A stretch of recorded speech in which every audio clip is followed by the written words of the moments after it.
Thank you. Good evening, everybody. Welcome to the January 3rd meeting of the MSAD 51 Board of Directors, the very first day that we can all write the wrong date and then continue doing that for a bit. There is no recognition other than to teachers and families that started things back up this year in frighteningly cold temperatures.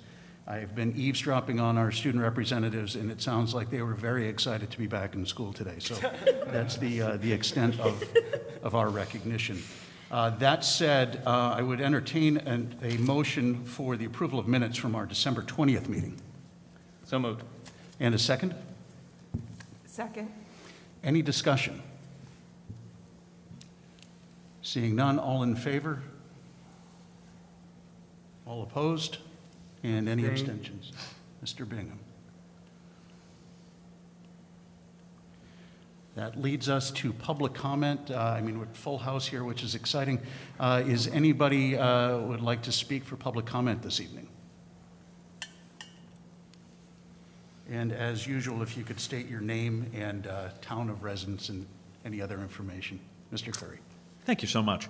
Jason Curry, teacher here at the high school for 24 years, and also serving this year as president of the MSAD 51 Education Association. I would just like to take a moment to publicly recognize those people who come to work every day, those heroes who are our school nurses.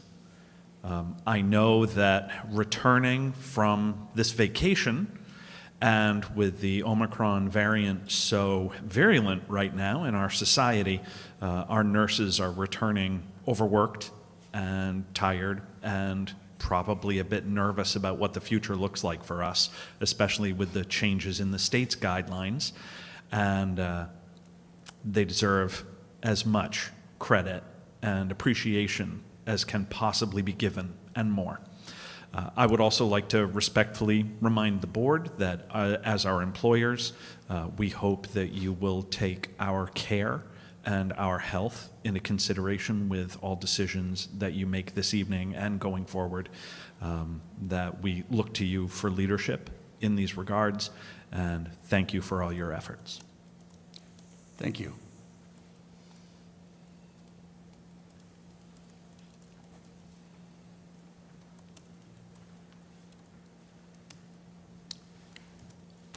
Nicholas Danbury, Cumberland, Maine. I stood here last meeting and spoke about inconsistencies, and once again we're faced with inconsistencies. The CDC came out and recommended 5-day quarantine preceded by 5-day masking. Our guidelines in the state of Maine is 5-day quarantine with 10-day masking for our kids. I don't understand why, but that's okay. When I spoke last time, I was told that the school was following the guidance of the state of Maine, and you were pushing that. You could just kind of push the ball up the field a little bit. What I would say is, you all are our leaders in our town, and you are our school leaders, and you make our decisions. The very first paragraph of the SOP of the state of Maine says this is a framework. It's a guidance. It's not law. It's not anything along those lines. So I would hope that you would use your power or your leadership in our school to make decisions for our kids. Yes, I hope everybody is healthy, and you think about that as well. But our children are the least vulnerable to this disease. And I would just hope that we could follow the guidance and have it blanketed across. If the CDC says it's 5 days masked, then I think the school should follow that as well. That's my only comment. Thank you. Thank you for your comments, Mr. Danbury. We will be speaking in one of the sections today. This is the first meeting that we've had since that guidance came out. So there will be additional conversations, and I hope that they speak to your concerns. Anybody else? Okay. That leads us to presentations and the annual report as presented by Mr. Porter and Ms. Robbins. I don't know what your plan is for presenting that, if it's a joint thing or, wonderful. Yes, Ms. Robbins and I will be presenting the annual report tonight. It's always an exciting evening for us to present this. And I think last year, I can't remember what last year's presentation looked like, but we have certainly some information this year that will look different from previous years, considering the year that we are departing, or we have departed at this point. So this is an annual report. Usually we give this report in December or January, and it's basically just to apprise the district, the community, as to what has been going on, and I am trying to find the presentation mode on this so that people can see it a little bit more.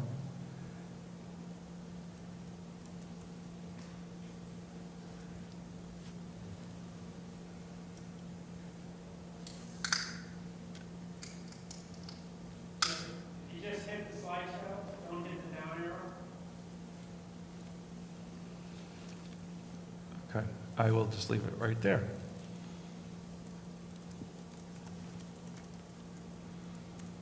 So the 21 annual report, basically the purpose of this report is to give a snapshot of the school district as to where the district is right now at this point in time, to provide data points that provide more detail and clarity about the accomplishments and the challenges facing the district, the students and its staff, and then having some comparative data for trending purposes as well. Is that up on the screen?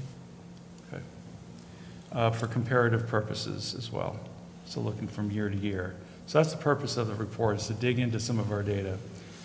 Obviously, I'd like to start with one of the accomplishments. This is no small feat for our students and our staff in our district. And thank you to the support of our families. U.S. News and World Report, which is one of the largest markers for looking nationally at schools and districts, have found that Greeley High School for the second year in a row is #1 in the state of Maine, and Greeley Middle School is also #1 in the state of Maine. This is a huge accomplishment for our district, especially considering we have been in a pandemic for a couple of years, and to continue maintaining the quality of academics that we have come to appreciate in this district. The report is made up of 3 different components. Part 1 is a demographic profile, which I'll be presenting that. Part 2 is key performance indicators, which is mostly academic performance indicators, although we have other areas as well. And Ms. Robbins will be presenting that part. And then part 3 is for people to look at on their own. It's a 21 gallery, year 2021 gallery of pictures that we have taken, or we've gathered over the last year. So just to make sure that people understand the noteworthiness of this report is that schools and districts are very complex organizations, obviously, as we all know. And as we're looking at these organizations, there are a lot of data sources, and we're trying to triangulate the data as much as we possibly can and provide as much information to give the public as clear of a picture as to where the district is. So we're looking at various data points, not just 1, 2, or 3. And that we know that a healthy school district relies on multiple indicators for figuring out how our students are doing academically and otherwise. So our current demographic profile is that we have 2,102 students, which is the state certified count for our district as of October 1st. We have 92% of our students are white, 8% of our students are students of color. That number has not changed over the last 12 months. We have 4 schools, we have 3 facilities, and we have 1 campus. 422 staff members work in our district on a full-time basis. That does not include temporary staff, seasonal staff like coaches, does not include substitutes. These are regular employees. We're up in terms of our staffing because of the board's going ahead with hiring 10 additional teachers over the last year. We use federal monies for that, as well as some local money to fill in the rest. 99.5% of our staff are white, and 0.5% of our staff are staff of color. And we are the one and only one Greeley Rangers in the state of Maine, and I believe in perhaps the district, perhaps the country. So giving a quick enrollment comparison, looking at our enrollment from year to year. Overall, we are up at the pre-K to 3 level, which is where we've been seeing a lot of growth. We have 44 more students this year in pre-K through grade 3. 713 students at the Mabel I. Wilson School. We had 669 students last year at that school. This year we have 323 students. We're up 10 students at grades 4 and 5. Grades 6, 8, we're down 8 students. And at the high school, we're down 39 students. And at the high school, we graduated a large class and brought in a smaller 9th grade, and that happens at the high school level from time to time. We'll lose one class. It's either larger or smaller, and then bring in a class that's larger or smaller. So overall, pre-K through grade 12, we're maintaining our enrollment. We have about 8 students more than we did last year, and we are just under the enrollment that we had 2 years ago. So we're down 27 students over 2 years ago. If you look at the demographic and enrollment patterns of a lot of districts in the state, we do follow that in terms of COVID. To give you another enrollment perspective, we had our numbers adjusted.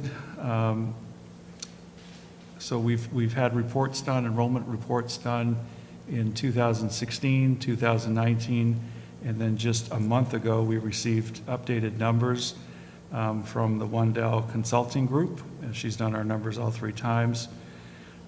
She adjusted our numbers over the next decade to show that we are at 2102 this year, and that by 2031-32 we would have 2,541 students according to her projections.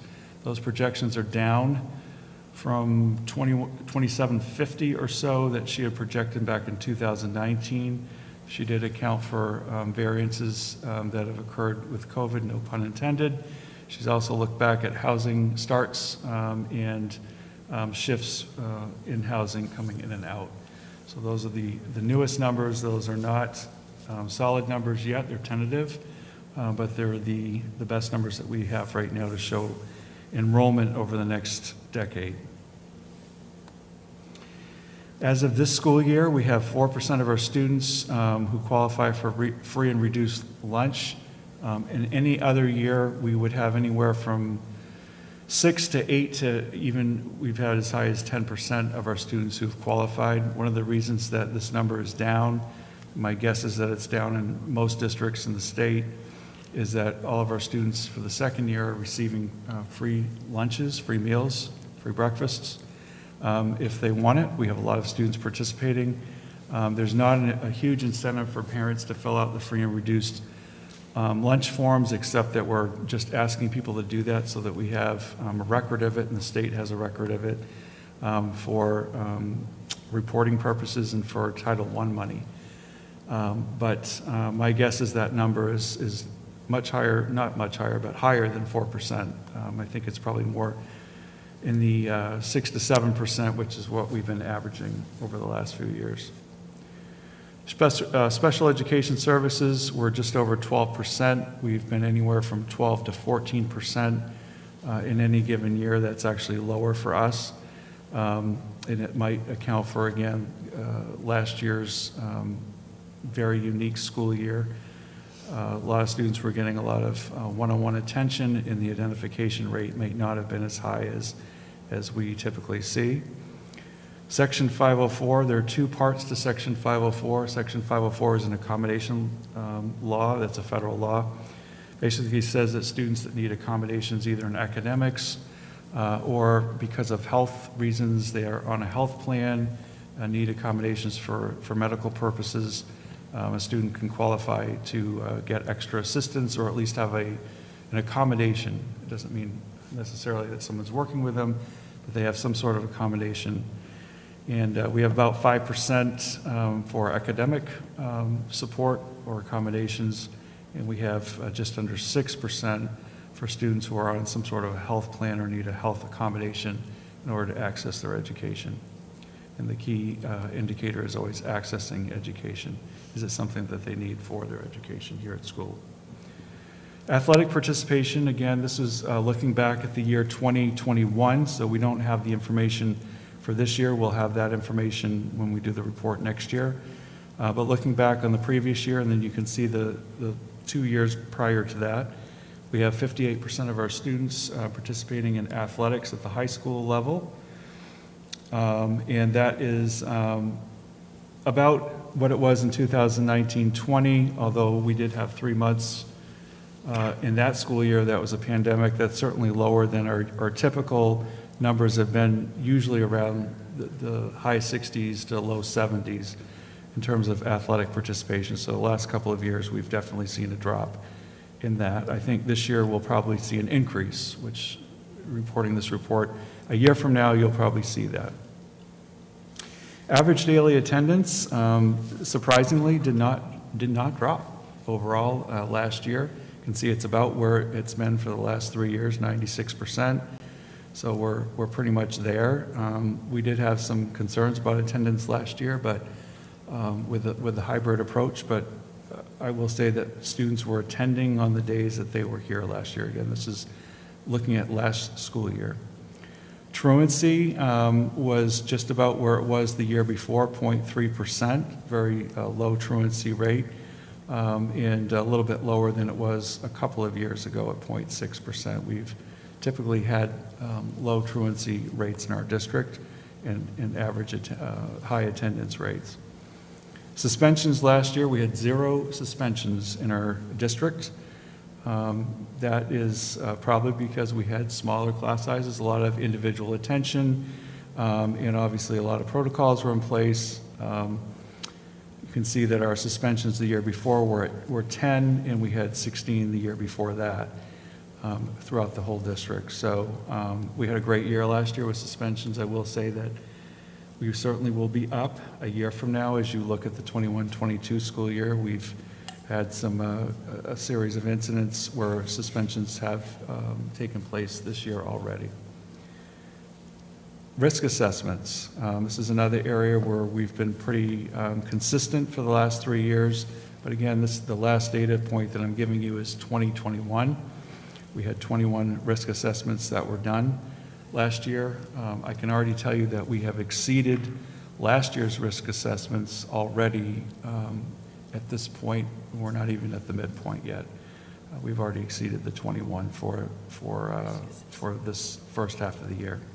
So that number will certainly be higher next year when you see this report. I'm not going to go through all these numbers on this page, but our special education, again, I noted that our special education percentage at 12% was a little lower than usual. We're usually between 12 and 14%, usually in the 13, 14%. So we have 256 students who are identified as requiring special education services. The state requires us to make sure that we're placing those students in a certain state prescribed category of special education. I will say that we're very consistent with our out-of-district placement. We almost never place students outside of our district. We program for our students right here in our district. I'd like to give a big hats off to Julie Olson, Carla Fancy, and the entire special education department, as well as our administrators and all of our teachers and instructional staff for doing an outstanding job of programming for our students here in our district. There are many districts where you'll see those numbers well into the double digits of students that are placed out. We program here, and I think we do an outstanding job of doing that. This is one of the reasons that parents seek out our district, I think, is because we do program internally. Other enrollment data. We have 24 students, and this is now looking at data for this year. So some of the slides you'll see are from the previous year, and some are from this year. Depends on when we can gather the data. This slide, we gather the data at the beginning of the school year. so we're able to provide that information for the current year. So we have 24 students attending PATHs. It's about average for us in terms of students going down to Portland for half a day and attending the art and technical school there. For our Pathways program, there's two components to Pathways.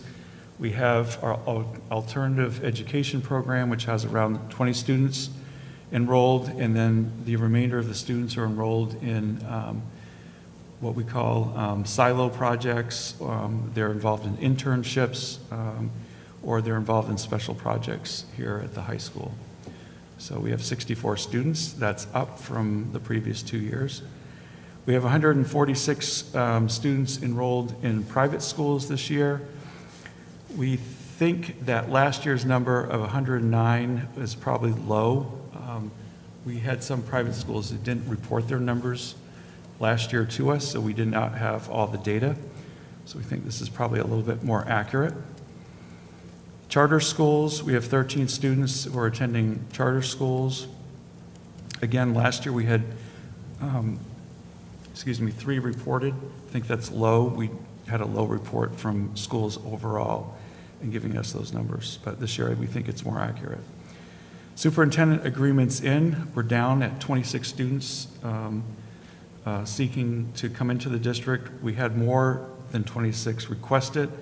We just have been holding on superintendent agreements coming into the district this year for COVID reasons, keeping class sizes small. We also had fewer parents wanting their children to go to a school outside of the district. I think just for a lot of reasons regarding the pandemic. Superintendent agreements out have remained pretty steady. We have 13 students that went out. And our homeschool numbers are definitely up. They've been up over the last couple of years. I do attribute that to parents, anecdotally anyway, who have told us that they are holding their kids out for homeschooling just for concerns about the pandemic and COVID and being in our buildings. So we have 58 students homeschooled this year and 36 last year. This is just a day of welcome event. This is one of many pictures that you'll see, especially in the gallery. Just pointing out Pillar 3 of our Greeley Goes Green plan. And this was obviously a day of welcome at the middle school and the high school this year. And looking at our staff counts, again, we have 422 employees in our district who are regular employees. We use FTEs in our district. We have part-time people as well as mostly full-time, but we have some part-time folks. So when you look at full-time equivalent or FTE, we have 394 and a half employees that in terms of payroll. And you can see the different areas of our district that we have staff counts for. I won't go through these numbers, but we have 176 regular education teachers, which is mostly classroom teachers, plus our allied arts teachers as well. So 176 teachers in our district. And for special education, we have 27 teachers that are in the special education area. So about 200 teachers altogether in our district this year. Then you can look at the categories of other folks that work in our district. One of the other larger areas is educational technicians. We have 29 regular education technicians, and then we have 49 special education ed techs. Now, I just want to say that this number was reported. We started putting these numbers together, and we had to report these numbers back in October when our special education ed tech numbers were down. We really have budgeted 59 special education ed techs, and so when we put these numbers together, we were down at that point 10 positions in our district. We've made a lot of progress since then, but just keep in mind this is an October staffing count. Key performance indicators, and this is where Susie will be presenting some information. Thank you, Jeff. Can everyone hear me? Thank you. Good evening. I'd like to provide you with a quick overview of the academic indicators you're about to see at the school and district level. I'll briefly address these areas: our state assessment data, our iReady assessment data, and then a little bit about how we use this information. So as Jeff has mentioned, the data from the state assessment has not been consistent for the past 3 years. The state assessment, which is given to 3rd through 8th graders and 3rd year high school students, was not given in the 1920 school year due to the pandemic. Last year, new state assessments were used in English language arts, math, and science, making the data useful for state pilot purposes only. So the state is using the data from last spring and then again this fall to create state proficiency levels, which they hope will be in place next year. The new assessment that they call the NWEA is a norm-referenced assessment, meaning our students are normed against other students across the country. The new MEA requires districts to administer the NWEA in English, language arts, and math, both in the fall and then again in the spring, as it's designed to measure growth over time. One of the more notable changes last year was the movement away from using the SAT as the state assessment for students in the 3rd year of high school to the NWEA. Probably the most consistent data that we have, K through 8, is from our iReady assessment. This assessment is also given 2 times a year, but it's criterion referenced, not norm referenced, like the NWEA. So it gives us a different way of looking at student profiles. The iReady measures growth toward learning targets, and I think most of you know Dr. Aaron Blanchette. He's our doctoral level psychologist. He spent some time last spring and again this fall analyzing our iReady scores by grade level from 2017 to 2021. His analysis shows that our current reading scores are not significantly different from prior years, but our math scores, however, do show a significant decline. So this decline is a national trend that we were beginning to see even before the pandemic. And then finally, the systematic review of data from the MEA's iReady and then other assessments help our K-12 system make informed instructional changes based on data. Our school leadership teams use the data to create school-wide goals of improvement. Content leaders and teams use the data to look for areas to further develop or strengthen instruction. School teams look at individual student data and make decisions about RTI programming. Much of the early release time is dedicated to reviewing data to inform instruction and identify areas for professional learning. So providing this consistent time for this purpose, I believe, is one of the reasons we continue to have #1 schools in the state. So if you quickly look at the MIW, or Mabel Wilson School data, you'll know, one of the things that I wanted to highlight, again, is you'll see reading is higher than math. And MIW this year has updated some of their pre-assessments for math that they do before an upcoming unit, so they can better understand exactly where the students' holes are in math. And Jeff, we can move on. Again, the middle school, 4-5, data in math is lower. So the 4-5 school this year lengthened their math block so that they can provide more instructional time. And then the next one. So again, you'll see a similar pattern, but some Tier 3 students, because teachers use their RTI data information for RTI purposes, some of our students at 6 through 8 have gained 100 points or more because teacher teams based instructional changes on this data.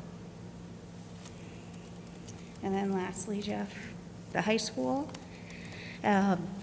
Because of the data that is shown here and then in our previous years, you as a board helped add an RTI Ed Tech to support science and math. So just some of the ways that we use data in the district. And I think, Jeff, there's a couple others. Yes. So, sorry. Last one is indicators for post-secondary readiness. Again, something, I won't review everything there for you, but you can easily see that SAT scores were about the same last year. ACT was not given. Let's see what else is significant. AP exam scores, that percentage of students who received a 3 or more went down. Not surprised because we had a different type of learning model last year. And I think everything else is pretty much the same. So I think that's it, Jeff. Thank you, Susie. And we're going to take questions in just a couple minutes as well for Susie and myself. Obviously, we've been working off of the Really Goes Green plan this entire school year. And just to recap for anyone looking at this report, these 2 links will provide a lot of the information that people might be looking for in terms of what the Really Goes Green plan looks like, the information that we've gathered, the statistics that we have as well. And then the final part of this report is a gallery walk, and I won't go through all these pictures, but we'll be posting this presentation on the website, on social media as well, starting tomorrow. But there's a gallery walk with photos from the district over the last year. We've gathered a lot of them. There's also an annual report that is written to both the town of Cumberland and North Yarmouth for their annual reports. And so there's a link to that report as well on this page as you get to the gallery if you'd like to look at that report. So at this point, this is the annual report, and Susie and I are happy to answer any questions or clarify anything that's come up. Thank you. Mike, do you want to, we can flow down and ask questions if that works. Go ahead. Sure. Yeah, I do. Just a few quick ones. Just start with a really quick one, Jeff. This is rudimentary, and apologies if everyone else knows this and I don't. What do we mean when we say risk assessment? When we say what? Risk assessment? A risk assessment. So a risk assessment is if there's a worry, if a student presents some sort of a worry that we become aware of, whether they might harm themselves or someone else, then there's 2 types of risk assessments that we do in the district. One is a low level, one that's done, it's basically just kind of it's a screener. And it's just something that we do if there's something that we're aware of. That will be done by a social worker, usually in our district. It can be done by a guidance counselor as well. If it's more worrisome than the screener is showing, or the screener is showing there might be more worry, then our risk assessment coordinator, mental health coordinator, ends up doing a level 2 risk assessment, which is a more in-depth risk assessment to make sure that there's nothing more that we should be concerned about or we should be doing. And out of that, there's usually some sort of a team conferral with the parents to just let parents know where we're at and if there's more that we need to be doing. Awesome. Thank you. I really appreciate that. The 2 other questions. First, again, just a straightforward question. When our numbers on post-secondary enrollment, it says 2- and 4-year schools. Does that include trade and technical schools and apprenticeship programs? Do you know? Yeah, it primarily includes community colleges and 4-year colleges, but anything that encompasses that's 2 years or 4 years in that, we will include that in our data. Okay. Okay. So for example, if a student goes on, I'll just give you an example. If they go on to Bridgeton Academy, that's a 1-year program. After that, we wouldn't count that in our numbers, just to give you an example. Okay. And last question, just interested if there's been, and Susie's also is, if there's any thought given to why math is lower, and just wondering if this is, because in sitting here, in my own adult brain, thinking that reading and those skills is something that transfers a bit easier to homeschooling.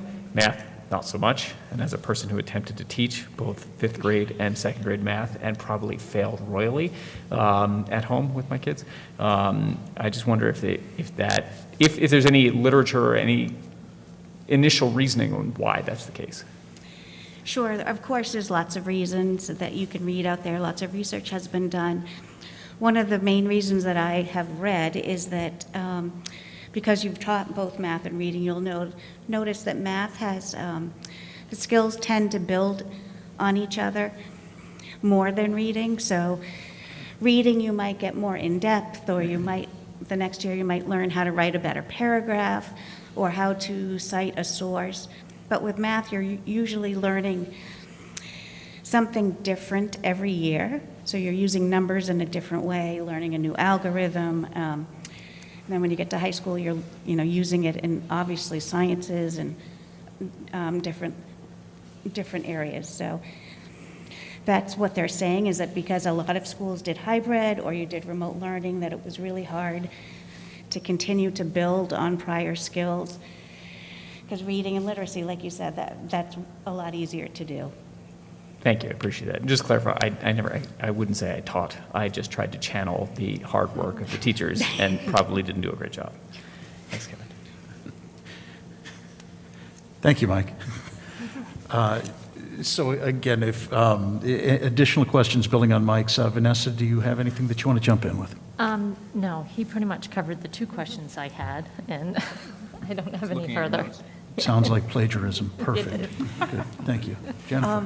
I'm with Vanessa also. I had some of the same questions, but I think just to note that the numbers for math are very concerning, and I think that when we go through the budget process for next year, I hope that we can be creative in coming up with different ways and making sure that we're addressing this, because it's only going to get worse. And I can see, in my own house or other people that is an issue, and I'm not sure, or I guess to go with that is to make sure that teachers are looking down to the grade below them and making sure that they're grouping together and making sure we're not missing things, because I think that's a real challenge too. So hopefully we will revisit this during the budget process. Thank you, Jennifer. Tom?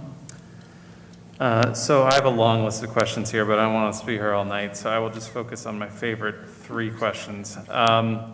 First is about athletic participation. This is a 2-parter. How is that defined? It's defined any student that participates in any sport at least once during the year. So, and we basically just collect it for the high school at this point.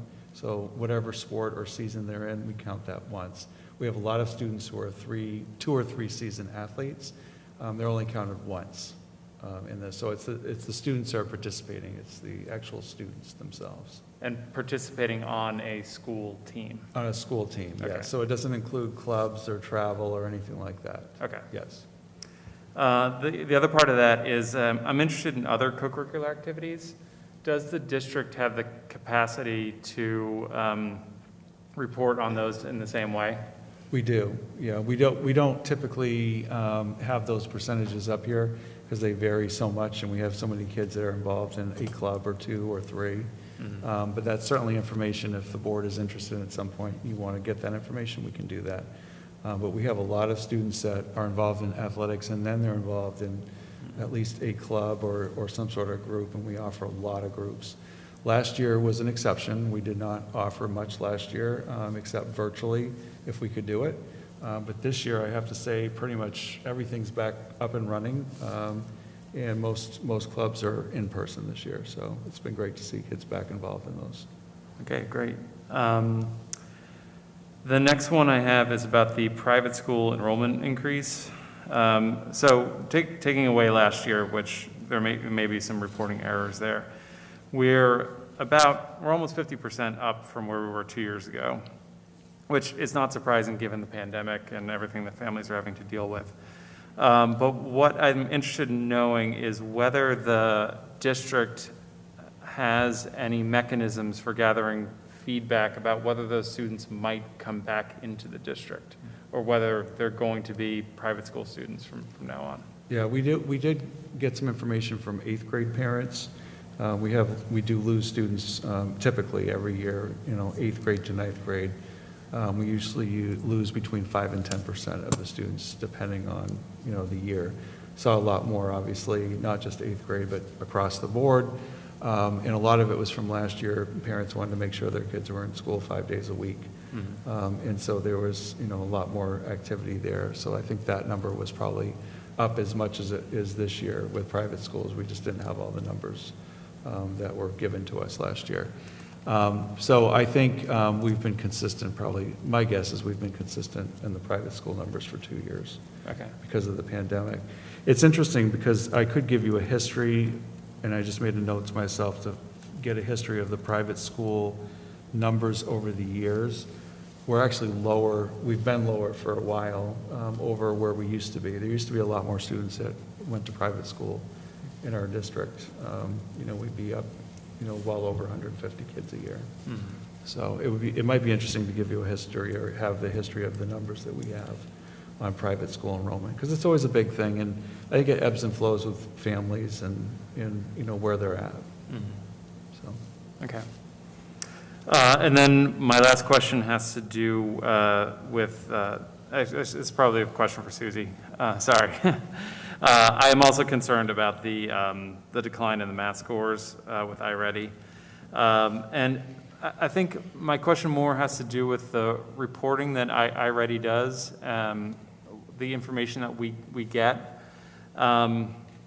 So we've pulling out one data point, we've declined from 75% proficient to 58% proficient, which is statistically significant. We know those numbers aren't the same. But it could be a good chunk of our students just dipping slightly below that proficiency threshold. Do we know where students are on the broader continuum, or do we just have that dichotomous outcome of they're proficient or not? And then the other part of this is, do we get the data in a way that allows us to identify who our at-risk students are so that we can introduce interventions? So, yes, we do get the information in ways that help us provide appropriate interventions for students. It does come down to the student level. It actually can pinpoint areas within mathematics that students need to increase, whether it's their number sense or, let's see, what else is one of the others? Number sense is a big one. Algebraic thinking is another area for some of the older students. So it does help us, and I know that you're on the curriculum committee, so the last meeting we had, we talked about if NWEA is going to be twice a year now, and we do iReady twice a year, we're sort of testing kids, well, we are testing kids 4 times a year, but iReady is something that really teachers use more because it's more able to pinpoint those student needs rather than the NWEA, which is pretty new to us too, so it's helpful for that. And then we can take a look at, I think iReady puts kids in 4 different categories. So we can take a look at how many kids were just below. So you're absolutely right. The data shows one slice, but doesn't tell you all the information. Thank you. Mm-hmm. While you're up there, and I'm sorry to go out of turn, so when you get that information from the various sources that you have, what's the intervention like? Is it a conversation with district leadership? Is it a conversation with the classroom teacher? Is there an engagement with family? What do you do with the data? So that does depend on the level of intervention needed, but primarily the iReady is our universal screener. So all students take the iReady in reading and then math. Teachers spend time taking a look at that data in small groups on Wednesdays. So 3rd grade teachers may get together with a math specialist who helps them take a look at how 3rd graders did on the iReady assessment in math. They can say, these are the students who need X, Y, and Z. You know, they met the standards, but here's what we could do to continue to move them along. Much of their time is spent on those students who haven't met the benchmark, and then they're able to use the data to really drill down to figure out what is the specific skill area that's a deficit. And then depending on what grade level or what school you're in, the intervention can look different. So those students who really are they need the most help, work individually with our math specialists that we have. They get that one-on-one attention or small group instruction. And then those students who are tier 2, who are, not quite moving along at the rate we would like them to be, but they don't need an intense amount of intervention. Depends on the school again, but they can work in larger groups with our ed techs, and the intervention could be planned by our math coaches. iReady also has an intervention program, so you can design it for kids. These are the skills I want you to address for this 30 minutes. So it looks different depending on the school and then depending on what the child needs. Thank you, Susie. And parents are contacted, they are notified, so. Peter?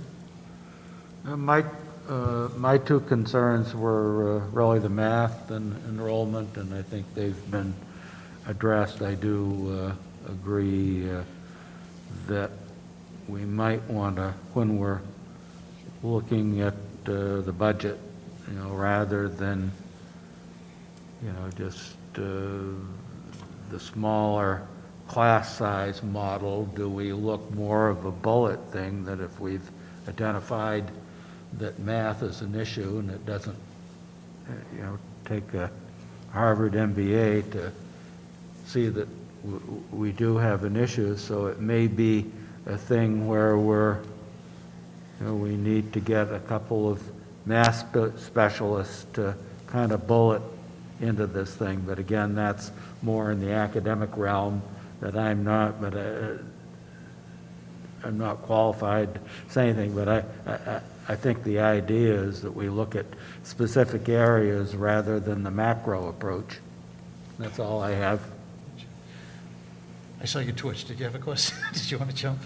No, I mean, I think, Peter, you're right. I think that, one of the areas, and this is obviously really early in the budget process, but we are looking at a potential, another potential math specialist at the elementary level is something that administrators have already started discussing and looking at our data. I mean, I think we've got multiple things going on with math right now. One is we have a roving state test that hasn't been consistent for years that we can track. We have a pandemic that we had a year where, math skills in person were only twice a week. And the third one, that Susie and I have talked about extensively, but, and some of the administrators, our current elementary math program is getting further and further away from the criteria that are our Common Core standards, which are the main learning results. So that program, we're reviewing it. We've kind of filled in. No program does what you want.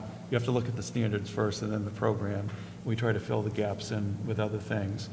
But, we have been talking about, is the math program we have the one that we want to stick with and make all those continuous refinements, or do we want to look for a program that better matches the state standards that we have?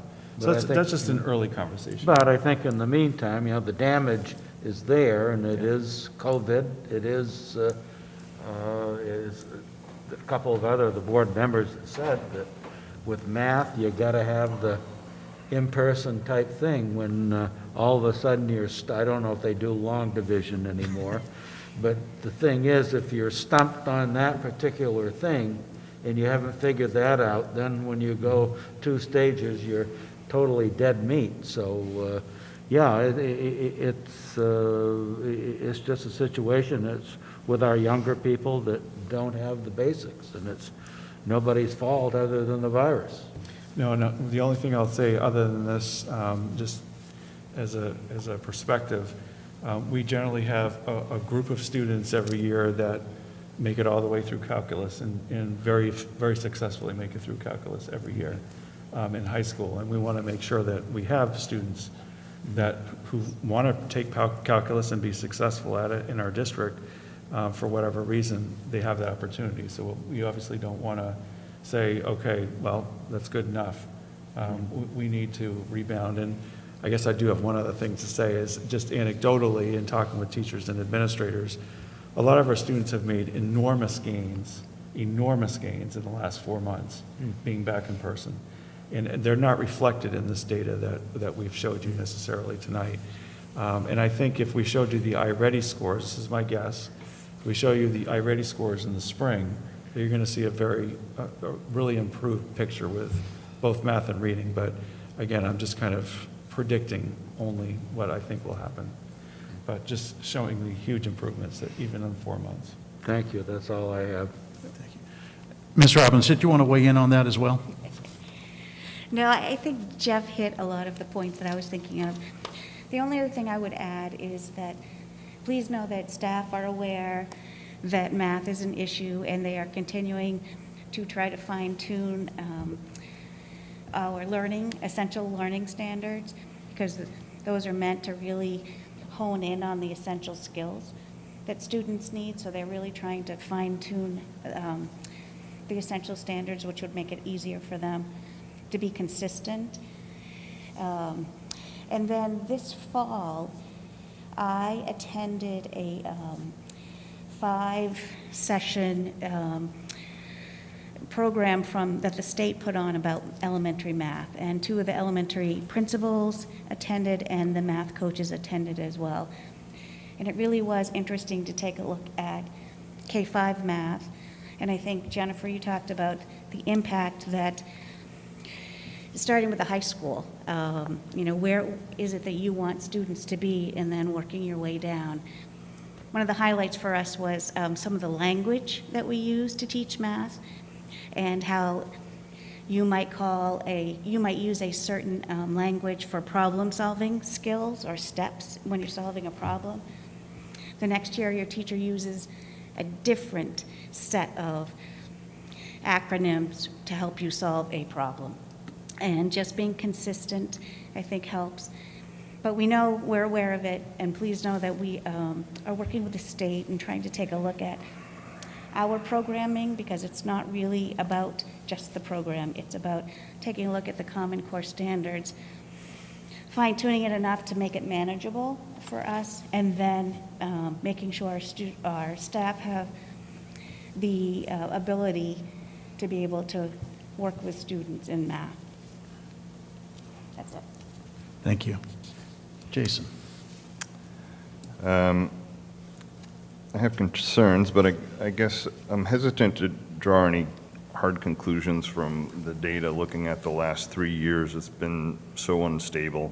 I do have a couple of concerns. That dwindling high school numbers are a concern to me, but again, I think that's a lot of families just wanting to pull them out for various reasons, and I hope that we can create an environment that, with greater stability, hopefully, in the coming year and more, and hopefully some of them will come back.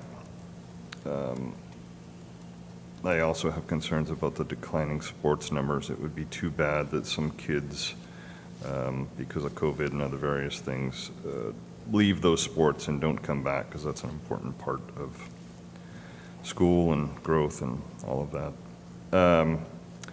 Demographic data, if we're going to include demographics, I think it would be helpful to include more demographics if we're going to try to use this report year after year for planning and managing change and seeing where the community is going, and including potentially other things. I don't know, income level and how long people have been in the households, and number of working parents and that sort of thing. I think that would be interesting to see how the school is, or the community is changing. Any weakness in math and science is very concerning to me, and if anything, I'd love to see a greater focus on that. So that would be too bad. And then Risk assessment, I appreciate all the questions on that. And Jeff, when you had sent out the safety concerns a few weeks ago, we talked about that. And my concern there was, well, safety, of course, is top of the list for the community as a whole, but I appreciated what you had said about the risk assessment for the kids that were involved, because it would be terrible if we're letting something slip through the cracks. And so that there's a process in place is very good to hear. And even though the numbers are up this year, I think that's kind of a good thing. It's to be expected with all the things going on, so that's good. And I hope that we continue to push that to make sure that we're not missing anything in that category. That's it. Thank you, Jason. I was I going had- to say that the board, I think, made a great decision probably, 3 years ago now, at that time, supporting a budget proposal that we put forward for a mental health specialist, a risk assessment specialist, whose only job is to focus on all of that. And that position has just been amazing. We have done a lot of work in this district around mental health, especially urgent mental health. Over the last 2 years, we could never have predicted kind of where we've been, and having that person who's dedicated to doing that is very unique in the state of Maine. And so I feel very fortunate that we had the support we did to put that position in place. That position has been unbelievable. I had a quick question for the math. Do we still have that one teacher that swings from kindergarten all the way up to 5th grade, the math specialist, or do we have a second one? We have two. We now have two. We have two. One does K2 and the other does 3-5. Okay, So, okay. and then as Jeff mentioned, there's part of, I think, a proposal for next year to add, because in literacy we have 3. Right, yeah, So- okay. Thank you. Madison and Avery, any questions that you have about the data? I don't have a question, however, I do have a comment. So I did notice this during last year's presentation, and just because it hasn't changed since last year, I just want to bring it up. But in the special education profile, there are 0 students under hearing impaired, and I know of 2 students who are considered hearing impaired by the school, and then reached out to one of them who I'm very close with, so this wasn't just an overstepping of anything.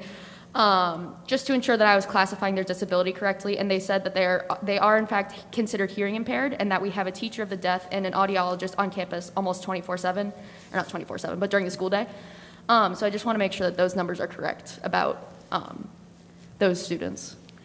So without being too specific, the only other thing I'll say is that some of these other categories, like multiple disabilities, other health impairment, if a child or a student has more than one disability, and one of those disabilities is a little bit more dominant, or there's more than one, we will make sure that we put them into a category with multiple disabilities.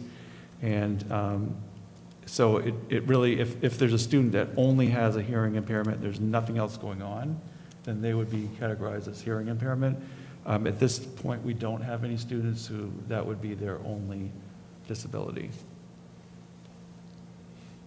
I don't know if that answers your question, Matt. I can't get too specific on that, but. Susie's jumping up. well, I just wanted to say, Madison, they may be on a 504 instead of a special education plan. So there is a difference. Okay, thank you.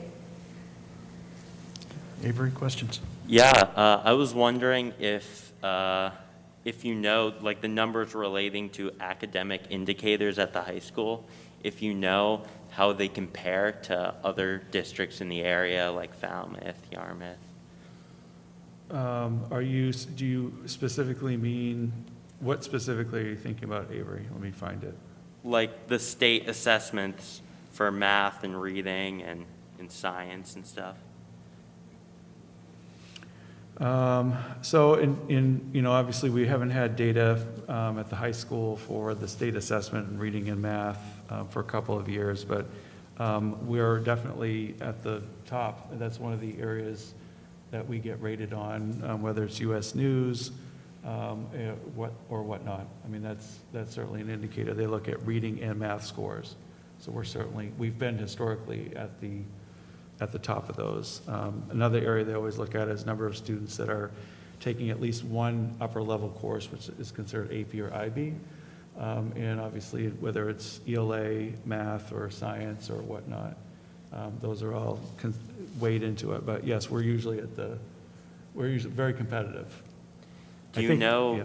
like during COVID, how it's been, how that's been affected, like student proficiency in different subjects, whether it be math, reading, or science, how that compares to the different districts? So the problem is that we haven't had a state assessment for really Okay. 2 years that's been consistent across the state, so. I took one in October, Right, and that state, you mean the what did you take in October? the NWE something or other.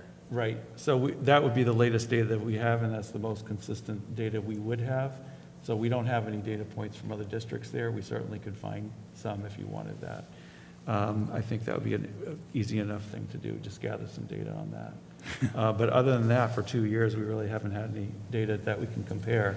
Obviously, the state used to provide the SAT that all students at the high school took as juniors, and the state discontinued that in favor of the NWEA. And I just wanted to add that the fall NWEA data is not being published across the state because they consider that a formative test, so that they're hoping teachers will take that information and use it to plan their instruction. So when you take it again in the spring, that data will be hopefully normed or compared to other districts. Oh, that's when it really counts. Is there with the SATs no longer being the standard, and I do know that that guidance had written out to students that were juniors offering to be able to take the SAT, is there any concern about the acceptability of standardized testing if they're applying to colleges outside of the state of Maine? So that question's been raised many, many, many times by superintendents, principals. High school principals actually got together and asked the state to please reconsider reinstating the SAT, although there are more and more colleges that have dropped it, especially since COVID. That actually has not been a requirement of schools that traditionally have required it. Whether they reinstate that, the colleges start. Actually, Tom might actually have a better perspective than I do, and I don't want to put you on the spot, but maybe you have more perspective on this topic. Well, it's certainly the trend, and in higher ed, we're just waiting for U.S. News to announce that they're going to stop considering standardized test scores in their rankings. It's only 1% of the ranking right now. But University of California system is fully test optional now. Harvard last week announced that they're extending their COVID test optional policy for the next 4 years. So that's the trend in higher ed, that standardized tests are becoming less and less emphasized. And I think that was the reason that the state dropped it as well, was that more colleges were not requiring it. And then with COVID, obviously more colleges weren't requiring it for that reason as well. And that would have been great about 35 years ago, if we're playing along. Thank you. So just a couple things that I wanted to add. Jeff, your comment about the year-over-year private school data, I think would be interesting for one reason. I think it's always been a barometer of how well a local school is performing to see how many people are leaving that school to take a private option. And if we're below where we have been historically, I think it would be interesting to take a look at that for no other reason than to understand it. I do, Ms. Robbins, I love whenever you put together information to share, and I know that you approach it very sincerely, and you do a great service for the district with your team.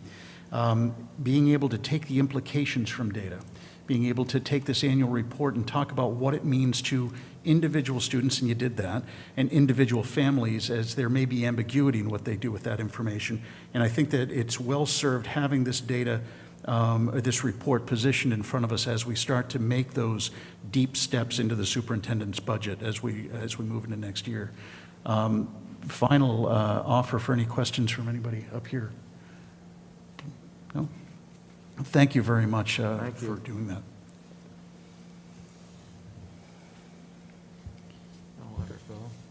Oh, no, Susie wants to stay, she told me. So that leads us to you, my friend. Do you?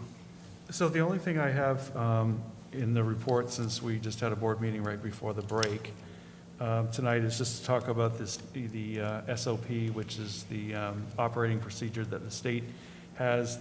This morning, the superintendents had a meeting, or this afternoon, with the Commissioner of Education to talk more about the standard operating procedures. There'll be more communication coming from the district this week as to changes that we're making locally. I have a meeting tomorrow with the nurses, and then I have a meeting with the leadership team, and our central office administrators are also been weighing in on the standard operating procedures.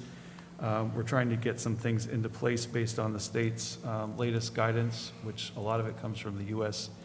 CDC, so we'll be putting out more communication. But one thing we did adopt right away, as I had mentioned in a communication, was that anyone who tests positive would be a 5-day quarantine instead of 10, as long as your symptoms were improving or were gone.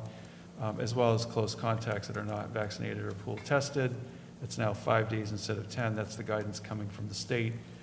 We know we already have cases where kids would be out. We have many cases actually right now that we're sifting through from the break, where kids would have been out for 10 days, and there really wasn't a reason for that, as their symptoms are improving. So we wanted to adopt the 5 days so that we could minimize the amount of time that students were out of school.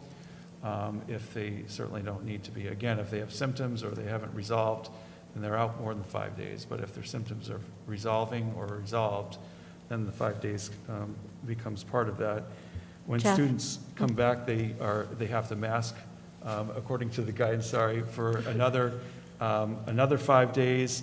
However, we are a universal mask district at this time, along with most districts in Maine, so that guidance doesn't really even apply. It's not applicable. Sorry to interrupt. The 5 days starts when they test positive, not 5 days out of school.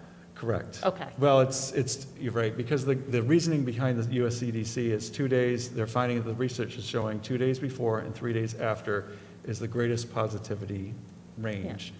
So they're using that 5-day encompassing. So if piece. someone tests positive on Saturday, it's just 5 continuous days, As not long as there's- 5 school days. Right, and day 1 starts the day after. Okay, I didn't know if that had Yep. changed or not. No, Okay. it's the day after, it starts day 1, and as long as their Yeah. symptoms by the end of day 5 have, resolved or are resolving, then they can come back. Okay.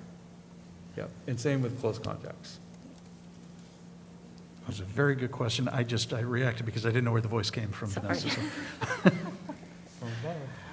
Actually, just not that I like to go backwards, Jeff, where can people find the annual report? The annual report is, so the 2021 has been on the website, but if you want to get the 2021 one, we will be posting that hopefully tomorrow. I won't say hopefully, it will be posted tomorrow. It will also be on social media. We'll be putting that out on social media with a link if people really want to access that sooner than later. So. Thank you. Anything else from your? That was report? it, just to let people know that we are working through the state's new guidance. And there's been a lot of the nurses had a meeting with the state today. I had a meeting with the state today.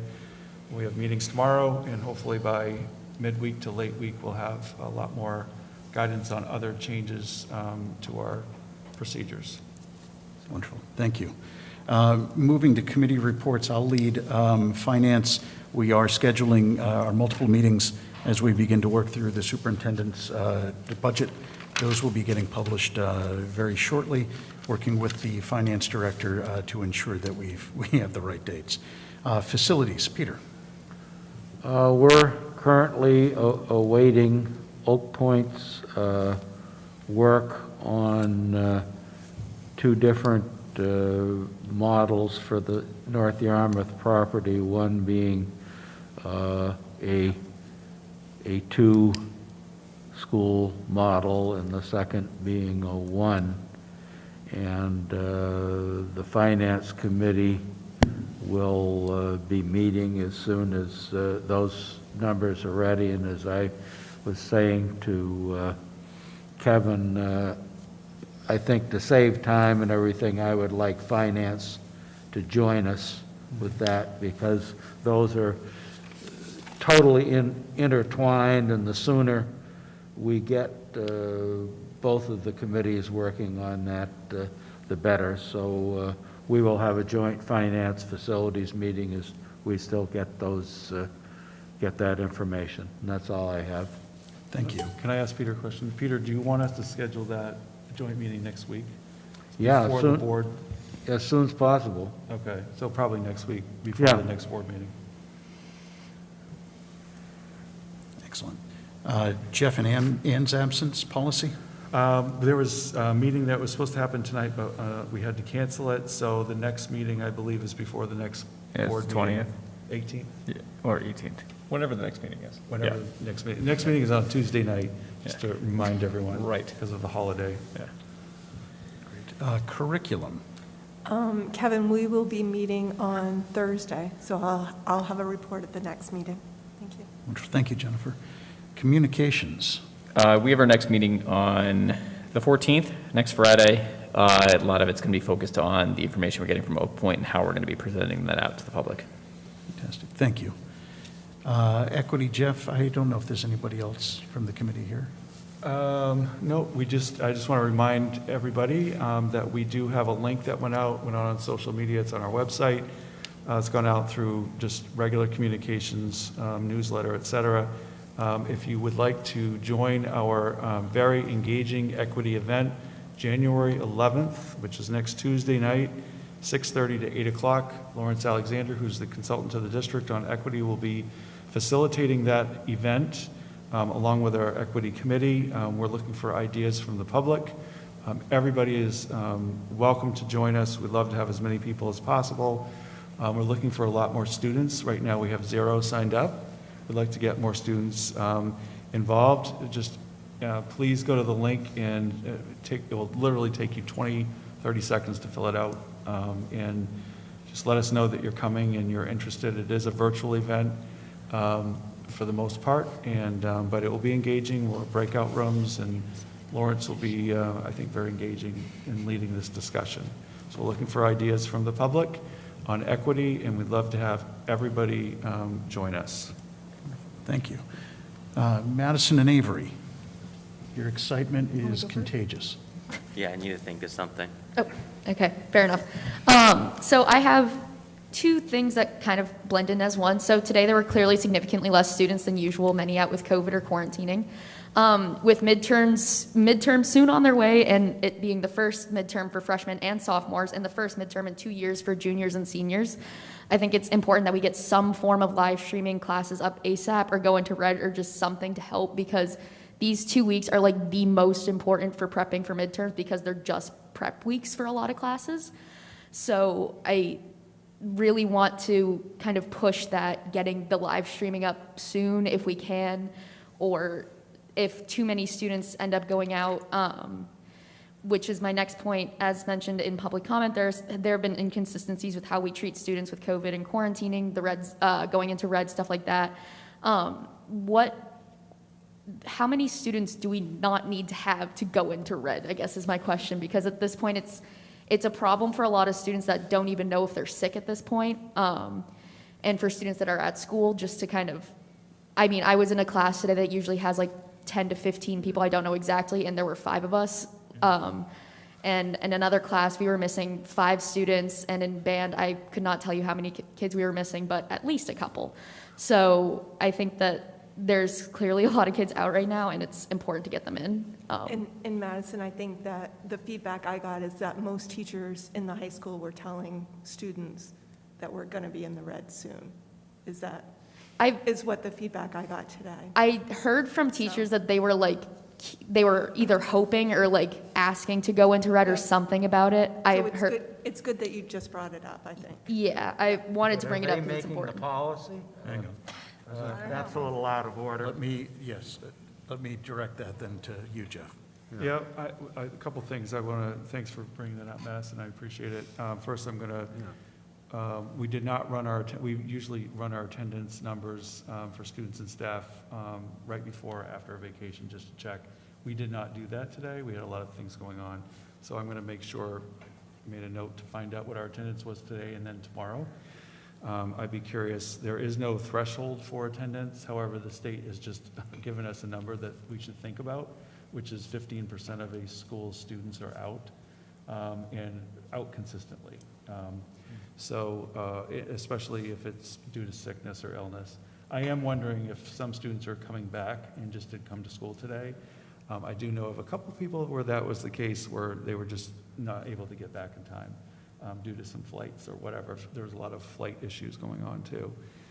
But we'll check on the attendance, and I think that's important to say. In terms of going red, I have not put out any communication about red. I have no intention of going red unless there's an emergency, which would be at this point, a COVID-related emergency or a staffing shortage or anything like that. But I think it's out of order for the teachers to be telling the students that we're going red. I mean, that's not acceptable. I didn't hear any teachers say specifically that we are going red. I just heard teachers wanting to go red. One of my teachers said that it would have been preferable. I heard predictions on going red too, and it's like, That's not helpful. It's not helpful. like, oh, we I'm might go sorry. red. Well, I get predictions about when the next snow day is going to be too. So, Yeah. there's a lot of predictions that go around, but I just, from the district standpoint, our intention is to be in person every day, unless there's some sort of a very significant reason why we wouldn't be able to do that. Do we have the ability to make sure that the streaming is being used for folks that are out? I actually talked to Mr. Gray right before the break, and he was working on that with Mr. Hand. He was going to be talking with the teacher leadership team at the high school about live streaming, and he had mentioned the midterms as well to me. So I have a note we'll talk again tomorrow. That one would be a good one to, if you can, report back on that, because we did spend sizable dollars on that ability. Yeah, he was very much in favor of talking with teachers and seeing how much we can do to help kids that are not in school. Very good with And that. Jeff, I think that a sizable conversation needs to be had if kids are out due to COVID and leading up to midterms, what happens? What happens if they get it during midterms? Like, I think that we need probably all written down. It can't be a case by case, like this person went out the Thursday before and came back Tuesday, so we're going to make them do the midterm. This person, we got to have some clear guidance. And I know that there are kids that have COVID that are not that sick. And I'm not saying that it should be ranked that way, but I think that we need to have it kind of spelled out now, because midterms are in 2 weeks or something. Yeah, I think And this is a communication- stressful case because, I mean, like you said, freshmen and sophomore haven't even had these tests before. So Yeah, this is brand there's a new lot for of some angst kids. going around.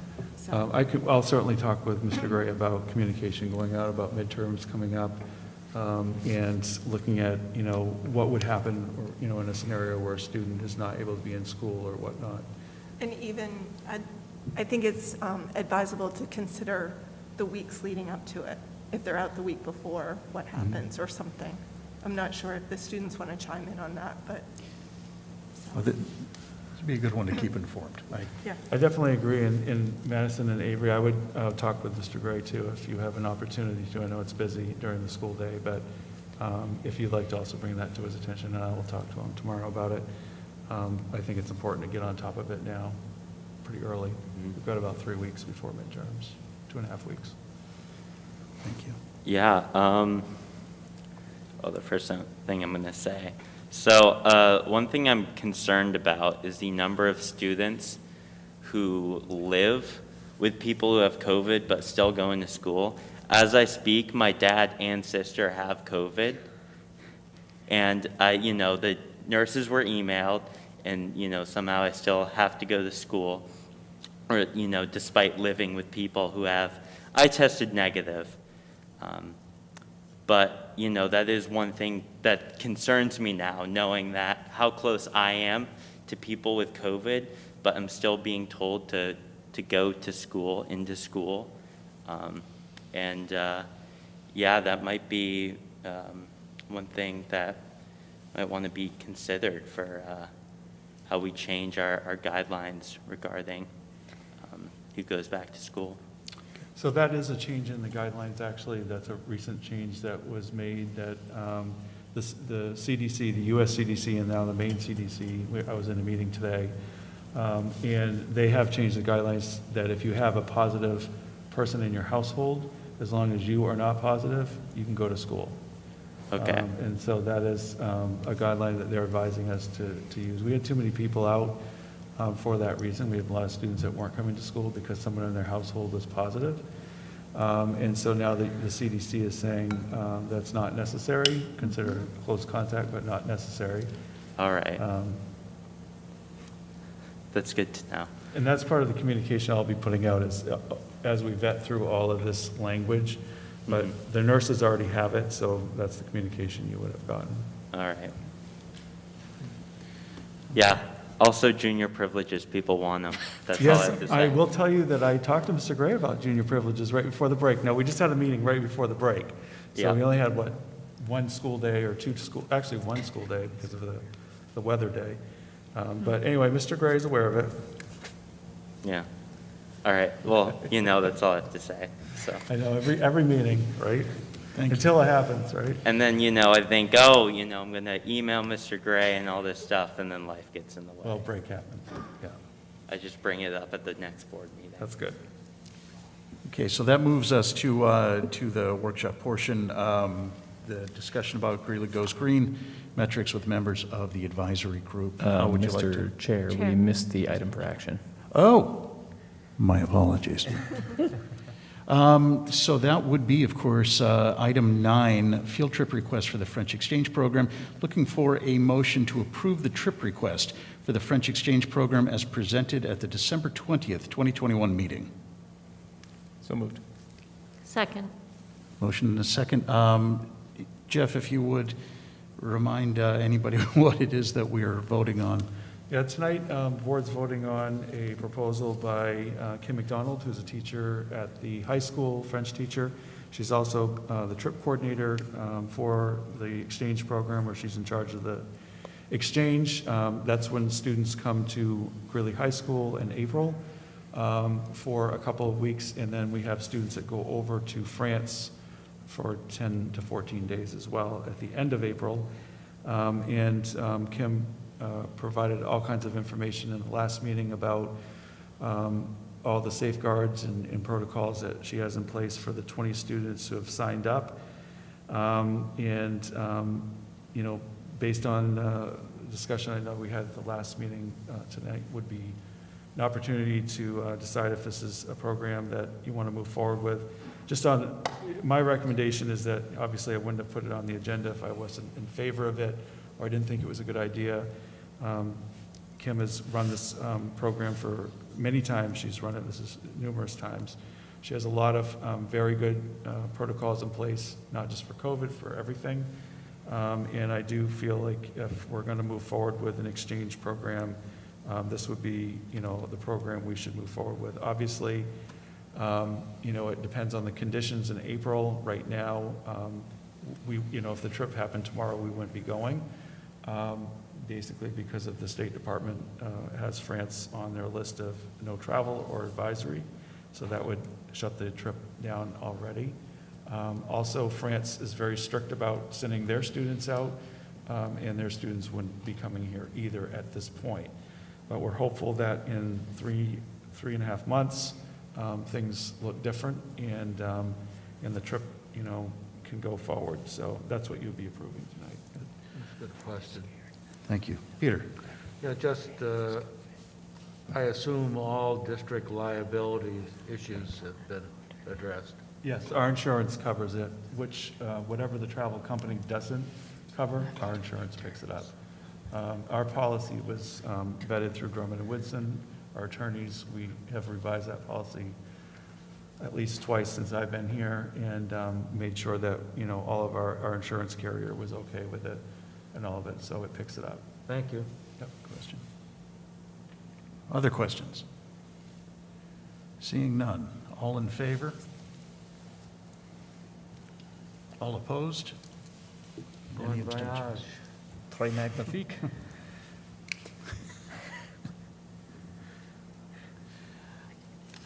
Now can I go? So this would move us now to the workshop on Greeley Goes Green. Jeff, you must have a plan in place for this. So I will say that I believe Dr. Cartman is here, and he is a member of the advisory group. Madison and Avery are also members of that group, right? And Tyler McGinley, who's not here tonight, is a member of that group. I know that there was one other person who told me she was coming, but I don't think she was able to make it tonight.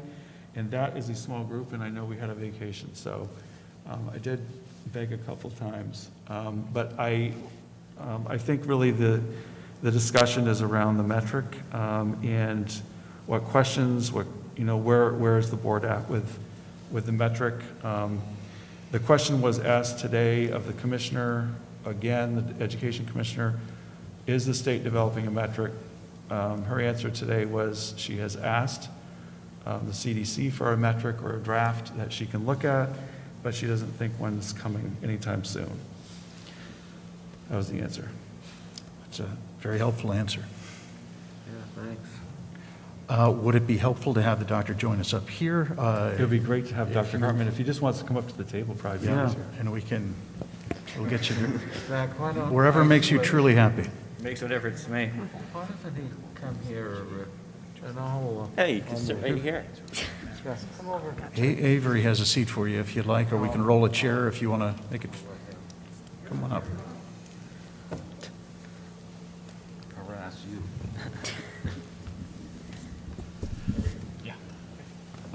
I promise I had all my shots. Me too. All of them. So Dr. Cartman is one of our 4 medical doctors who are on the advisory group. We have 4 MDs and we have 2 RNs, along with parents, a board member, students, staff, a couple of teachers, administrators, myself are on the advisory group. So Dr. Cartman obviously is well suited and trained in this, and actually his former position, he was dealing with, I think, all COVID-related matters. So he's got a lot of information he's been able to give us. So there we are. And then we have our 2 students who are also in the advisory group, along with myself. So this is really the venue then to, certainly, Doctor, if you have anything prepared or want to share with the group. Sure. And then for questions and answers. Yeah, absolutely.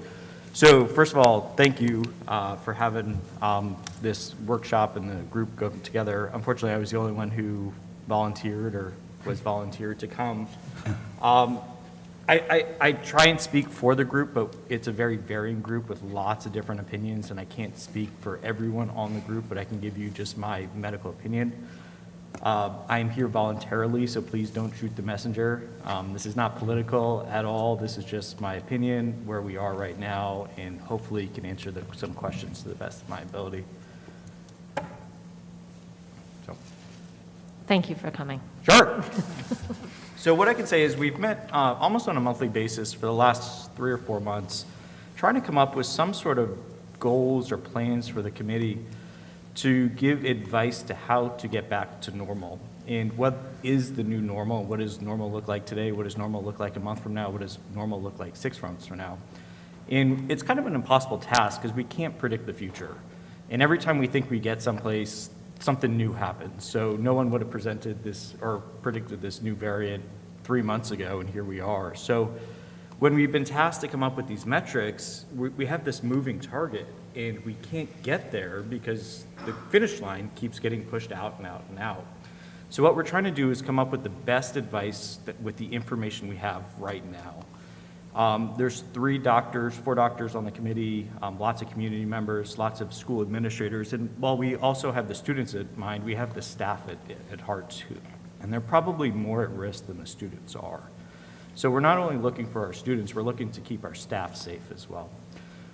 100% committed to keeping the kids in school as much as possible, whatever it takes to keep them in school. It does not work having them at home. I've lived with 2 of them at home. It just does not work. So while we have to make some small sacrifices day to day, whatever we can do to keep them in school in our mind is 100% worth it. So with that being said, I pulled some numbers just so we know. I keep hearing that this isn't a high risk for kids. And while that probably is true, there are kids that are truly affected by COVID. And I pulled out some data.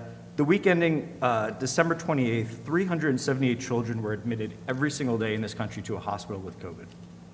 almost 400 kids a day are admitted to the hospital with COVID. Of that, 45.7% of them do not have underlying conditions. Those are healthy kids that are getting admitted to the hospital. So while the numbers are low, it is not zero. 1,015 children have died of COVID. And these are moving targets. This is the most recent data that I can find. So when I keep hearing that kids are low risk, that's true. They are really low risk, but bad things do happen to healthy children.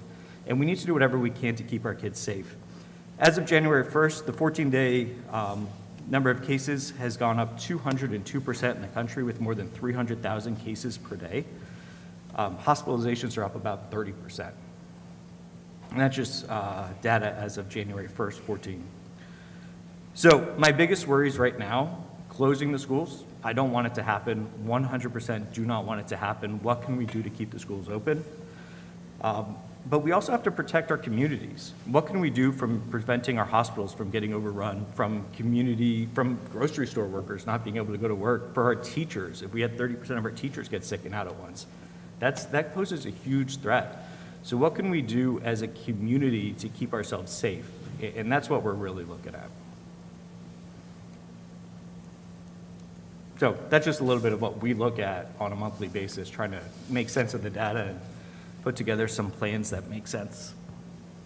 That's good. Thank you. So let me open this up then. Actually, and if the students or Jeff, you want to weigh in, but anybody on the board that has questions can gain better insight from speaking with anybody on the committee. Go ahead, Jason. I don't think that Avery and I have comments. We're going to leave it up to Mr. Porter to start. Yeah, not at this time. Yeah. Your sense of adventure.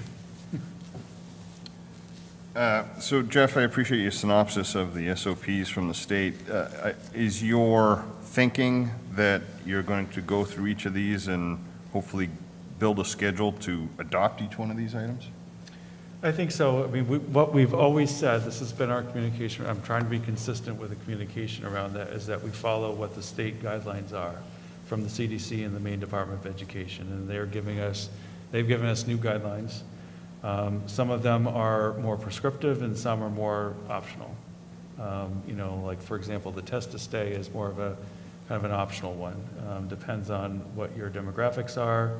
If you have a lot of students that are out, those are the things that we'll be talking about. But I think for the most part, our party line has been, we're following whatever guidance we get. The state has given us new guidelines. And we're planning to figure out how we're going to implement it. Some of those things, it's not overnight, but I think generally speaking, yes, that would be the case. Well, I'm in favor of moving rapidly towards using the tools that they've given us. If they're optional and they keep the kids in school, we ought to be able to use them. Thanks. Go ahead, Peter. Do we have any more accurate vaccination statistics? Have we moved off this 68% in the high school, or are we, because I understand, like in Falmouth, I mean, the nurses are calling up the houses or doing something, and they're getting information, and they've got more accurate information over there as to how many of these people in the high school are vaccinated. So at the last board meeting, I did mention that we would be putting out a vaccination notification again, because we've got younger students now that are getting vaccinated. And we'll be doing that this week. We have a notification that's going out. We're going to be asking people to give us their information. I asked the nurses to give me a communication that would be the easiest for people to get stuff to them. We'll give them options, and we're going to make another plea to people to give us their documentation, and so that we can get more accurate numbers. Those numbers keep going up every time I report it. So we don't, even if we came up with a metric, I mean, we don't have the accurate statistics right now to meet any metric. I think part of it is if we let people know that we've got a metric and we're shooting for the metric, I suspect that people would be more forthcoming in giving us their information. Mm-hmm. I will say, again, anecdotally, nurses have told me that when they're doing contact tracing, all of a sudden they get documentation. So when it happens every week. So my question to the doctor and the doctors on the committee, for the high school, because that's the one where pretty much everybody is now eligible, what is a realistic vaccination metric, and does that go out the window now that we've got people in the high school that have been vaccinated and are getting COVID? Is it? Yeah. It's the old moving target trick again? It's a moving target, but you have to think, what is vaccinated? Previously vaccinated Right. was 1 Johnson & Johnson or 2 messenger RNAs. Now, everyone recommendations for a booster, but the CDC still says 2 shots is vaccinated. So you're going to say, we want everyone to be the original definition, the post definition. When you think about this, to put it very simply, this is a denominator problem, not a numerator problem. And what I mean by that is this spreads so quickly to so many people that even though the severity of illness might be low, the numbers are huge. So just to make up some numbers, let's say 1,000 people get COVID, 2% are sick, the original version. That's 20 people, right? But what if we took that and we said 100,000 people, but only 0.5% of those people get super sick? We're talking 500 people. So when you look at the denominators, the amount of people that get sick, that's what our biggest worry is right now. It's this huge, quick spread. The most recent data I saw about the new variant is that for every one person who has it, they spread it to 3 to 5. The R is 3 to 5.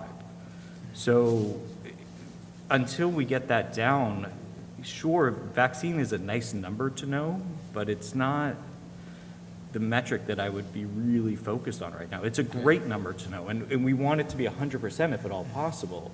But even though 100% of people might be vaccinated, you could still have a large number of people get sick because it's so contagious. They just won't get super sick and end up in the hospital and die. Does that make sense? I think so. If that's not the metric that you'd look at, is there a metric you would look at? I've been preaching this from the beginning. This is just my personal opinion, not the committee's. It's community spread. Until community spread is low, we can't say our school is separate than anything else that's going on in the community. Anything, it might exacerbate things because you got a lot of kids in a small, tight space. So until our community spread is down, that's the metric I look at. Good. And I wish I had a better answer, and if you ask 10 people, you'll probably get 10 different answers, but in my opinion, that's what we really need to focus on. And do we have some sort of Cumberland, North Yarmouth way to look at that? Yep, the CDC. And I guess my next little tidbit would be is now that people are taking home tests, Yep.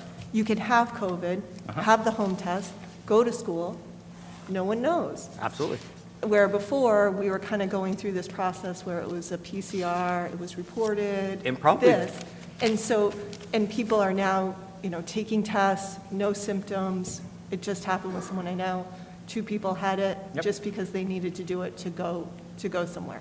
Yep, So I think that it's kind of jumbled everything up at this point 100%. versus a month ago. Like at Thanksgiving, it was more or less a PCR test, still kind of reporting in. Now, with the home test, I think we have more information, but no one to really manage it. Yep, and Is home that tests fair are to not say? reported.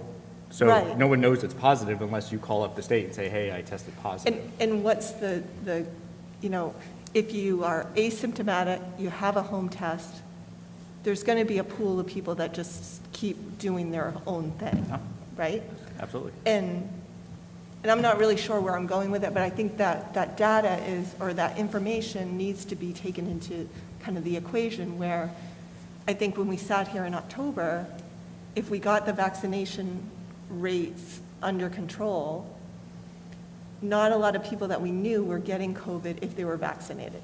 Now, we all know people boosted, 2 vaccinations have COVID. Yep. That's, everyone sitting around at Christmas knows someone this is happening. So that's off the table. But we need to get somewhere to get out of this. And to show even that our students, we're doing this, we need to move forward. And I think probably the CDC information maybe is what they're trying to do, is show that kind of hope in it. I'm not sure if that's really what it's doing.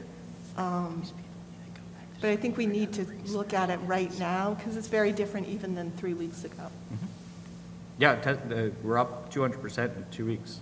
Right. So you asked specifically, the CDC publishes data, and specifically for Cumberland County. I just pulled it up. I guess I meant Cumberland, the town. I don't Because have- I don't think that we can be considered Portland. Greater Cumberland County is not us. The community transmission is really here. We can't be responsible for everything. We should be responsible for our own community. But we don't live just in Cumberland. Yeah, but we have to narrow.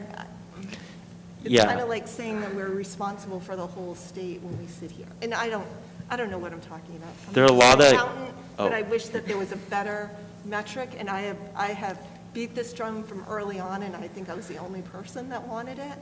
And now we still can't get there, so. All right. Going off what Jennifer said, I think for a lot of people that is the case, that they just, stay within the Cumberland, North Yarmouth bubble. But a lot of adults, a lot of parents, a lot of students, they have friends in other towns around. They go into work in Portland. A lot of kids have friends in other districts whom they hang out with frequently. Or students that work. Or students that work in Portland, work in, various places. So I don't think it's unreasonable to just go off the county, sort of the transmission spread. Yeah, and I want to be very clear. Our 100% goal is to keep the kids in the schools at all costs, 100%. And that's our goal. And we can talk about metrics. We can talk about what happened in Portland, what's happening in Lewiston, what's happening anywhere. I'm focused on our schools, and I appreciate Jeff and the entire administration, our teachers. They're there every single day living it, and we've kept them there this year, which is remarkable compared to some of the other schools in the state. So what we're doing is working. And whether it continues to work, I'm incredibly hopeful, but we're on the right path. And to start changing things now, especially with this new variant, it's premature. But I am the first one. I want my kids out of masks more than anything. I want my kids back in normal life.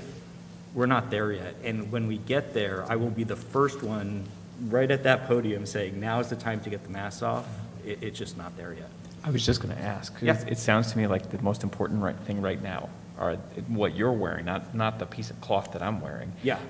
Is it something where we should consider, well, one, we already have the universal mask mandate, but is there a way for us to encourage or potentially even use funds to purchase a number of KN95s? No, I mean, just in terms of, is that the best way to stop spread or to ensure that there's the lowest chance of spread within the school doors? Because that's something we have control over, right? Number one is vaccines, ventilation, testing, and masking. So whatever we can do, if you can provide higher quality masks to the teachers or students, that's absolutely would be beneficial. Okay, I'm going to throw something out that I found out today at our meeting with the state around the new SOP, is that, I'm curious to hear what Dr. Cartman's thoughts are on this too. If your school is universally masking, you have a universal masking procedure like we do right now, you do not need to contact trace anymore. That's part of the new SOP, which I will say that the nurses are spending all their day contact tracing. And what is happening is that we've got kids coming in and out, in and out, in and out constantly based on, a positive case and being close contact. And,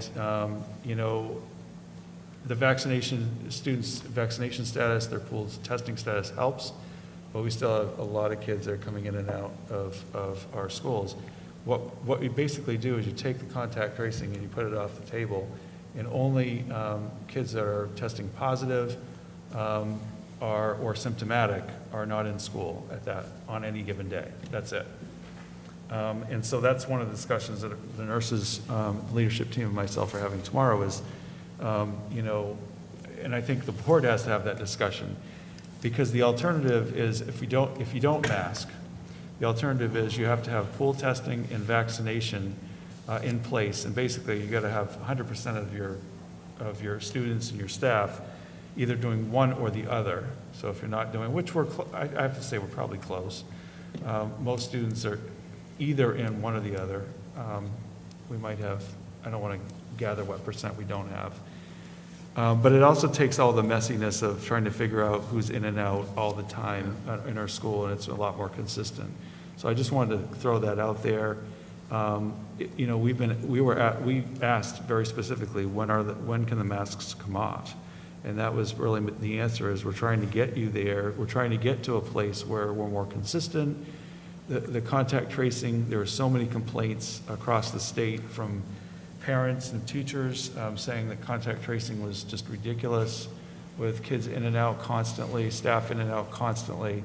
Can we stop doing this and wasting so much energy and effort in doing this?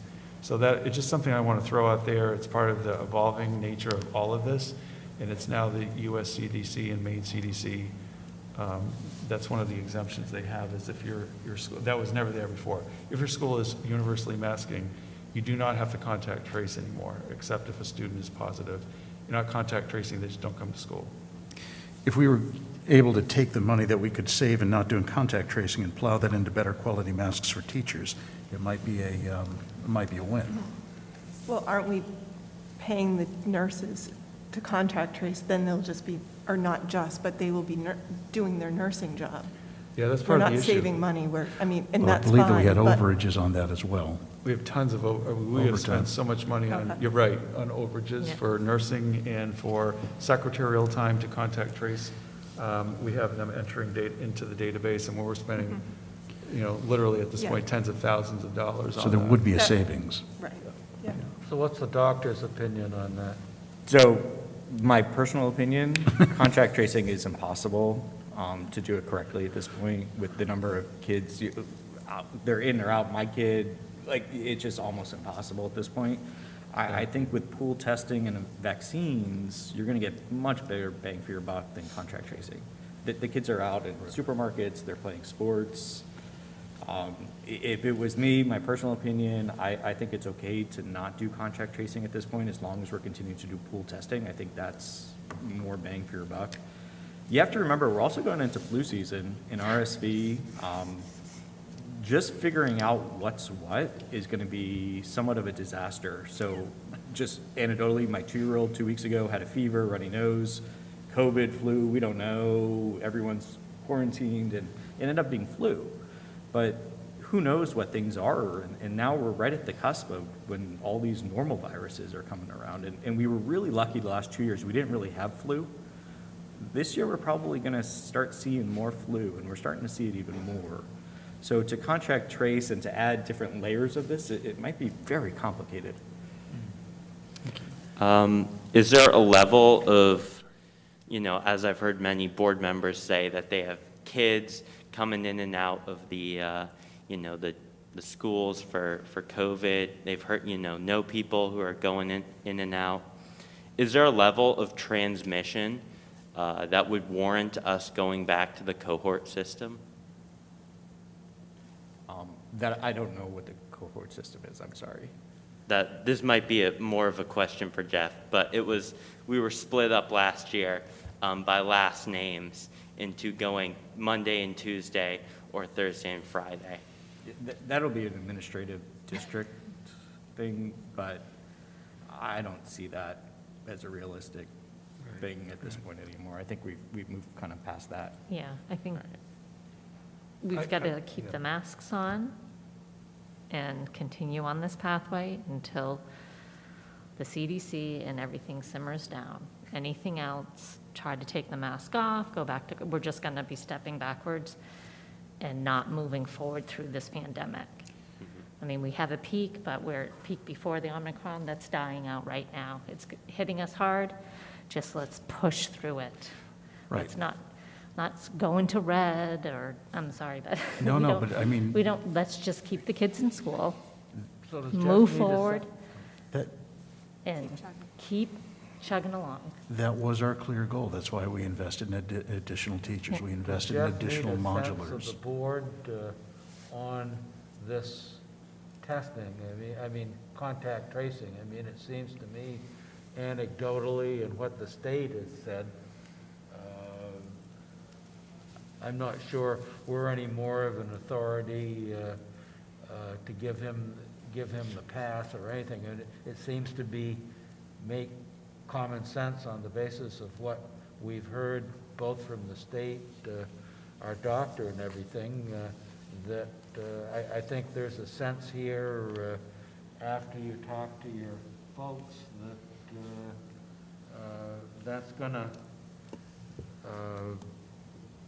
that's gonna save a lot of time, nurse time, and also a lot of administrative time that can be better spent on something else. And I know the nurses have said, I haven't had my meeting with them yet, but my guess is that they will be in favor of not doing as much contact tracing or very little, partly because they said that there are students that literally they have to turn away who have symptoms during the day and they can't get to them because they do not have time. They're contact tracing so many cases.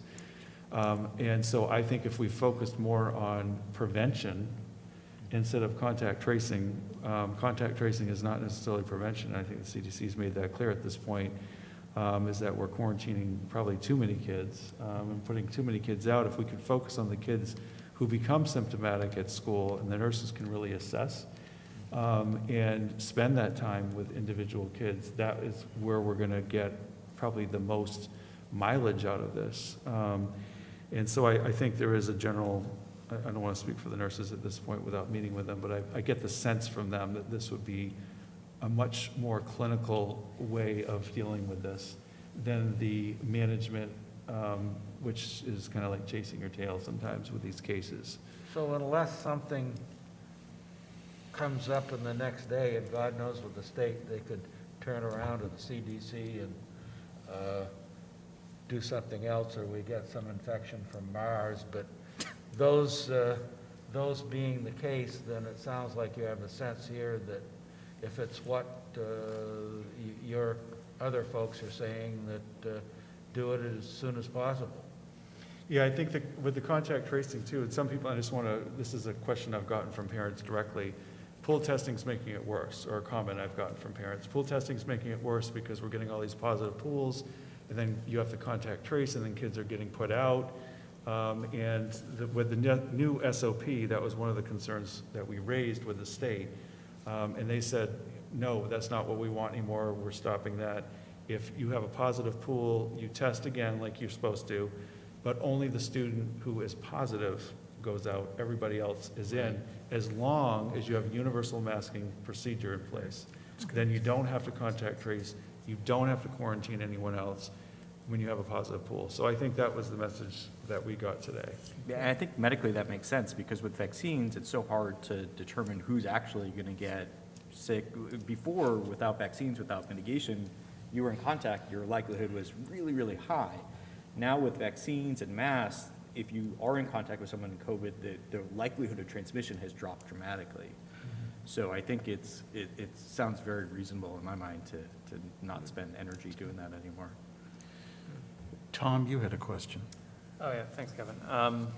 So first of all, I wanted to thank you, Dr. Cartman, for your time. And I'm extremely grateful. From what you're saying, it sounds like the group is being guided by the right priorities and principles, and I'm deeply appreciative of that. Regarding some of these proposed changes, or I guess proposed changes to the SOP, I think it's great that we can now keep healthy kids like Avery in school when they're not symptomatic, not testing positive. I think it's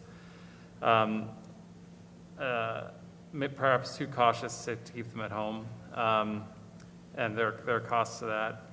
I think it's a really welcome change that we could potentially not have our nurses doing contact tracing. One thing that jumped out at me looking at this list was the use of at-home negative COVID test results. I was surprised by that, and I was wondering if we were to adopt a change like that, and we require some sort of verification to come with these results, what additional burden would go on the nurses through that? Like, are we having parents send pictures or videos of the kids swabbing their noses? Like, what is this actually going to look like? So that's definitely on our agenda for tomorrow. We have a running agenda of different questions they have and things they want to talk about, and the home tests were definitely on the list, and how do we collect verification?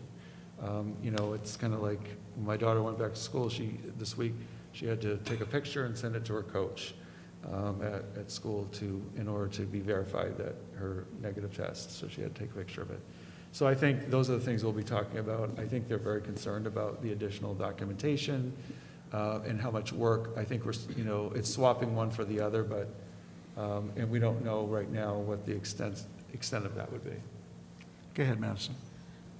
So with the pooled contact tracing, would it be possible, so one, I think that if we sent out like an email to families saying like, hey, your kid was in a pool that tested positive, you should take an at-home COVID test, I think we can entrust, hopefully, the community to send accurate results back of my child is positive, my child is negative, but of course we can't promise that. But would it be possible that every time like a pooled test comes back, because I don't know how many students are in one pool, how many is it?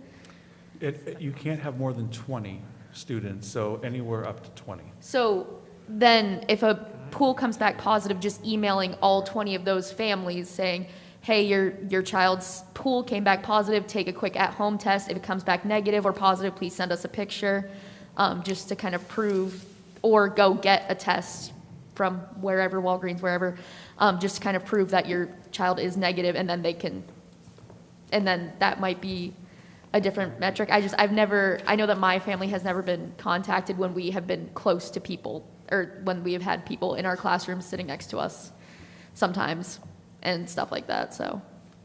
Yeah, and that would be a CDC decision, because anytime there's a case that opens, the nurse has to consult with the CDC as to who the close contacts, and they have to weigh in and say yes, yes, yes, or no, no, no. So that we're always verifying that. But with the pool testing, we do a follow-up test for all the kids that are in the pool at the school. Then I'm just special and have never been a part of that. Guess not. You are special. I had a question relating to like what our capacity is to test students, because I know for my family it was very hard to find tests.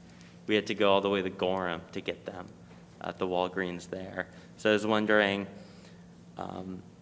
like, is there a risk of us running out of tests here with, the national shortage of everything? Yeah, I think Dr. Cartman probably can answer that better than I can, but I do know that there's no tests right now, and I think one of the pieces that I heard was the US CDC put this into place with the home tests, allowing home tests, with the idea that the federal government was going to help make sure that that shortage was taken care of. That's what I keep hearing, but I haven't seen them yet. Yeah, but every time you go to Walgreens or CVS, they're all sold out.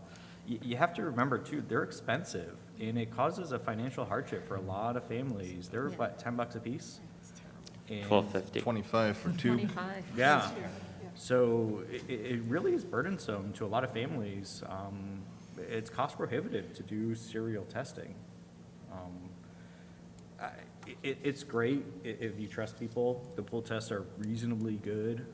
They're not perfect, but I would say an at-home test in a vaccinated kid or adult that's negative is pretty reassuring.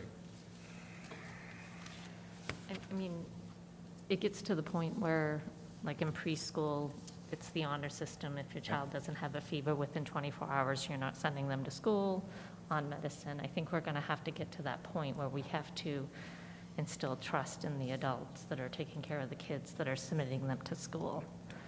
Because I don't think, I would have a hard time sending my kids and going, they're positive, and I'm going to send them to school. I mean, they're parents. They care about their kids. They're not going to like put their child in harm's way or other children in harm's way.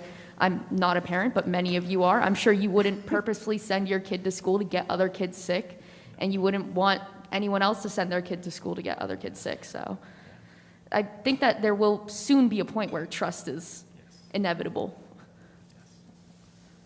There will be the percentage that doesn't, but There were a lot of folks with Tylenol and get on the bus in previous years. So Yes.